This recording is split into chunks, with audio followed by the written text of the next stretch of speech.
deuxième mooy lan fi'l mudaari mooy lan mu ne huwa maa dalla ala xuduusi amalin fi zamani alxaadir aw il mustaqbal maanaam fi'l mudaari mooy fi'l jëf jooju xamante ni dafa tegtale si amuk jëf ci temps boo xamante ni bu teew la wala buy xew ca kanam yéen a ngi dégg kon maa ngi lekk wala dinaa lekk ñaar yooyu maa ngi koy def nii wala dinaa ko def ci kanam maa ngi tukki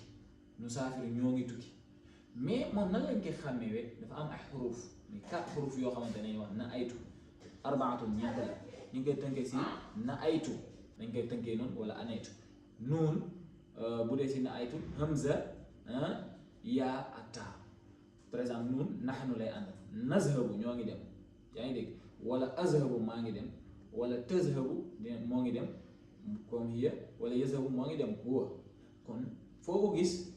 maanaam yaa bi commencé ko rek xamal fi'l mudaari yazhabuuna moo xam pluriel la wala singulier wala duel comme ñaar wala mbooloo wala kenn c'est bon kon loolu mooy fi'l mudaari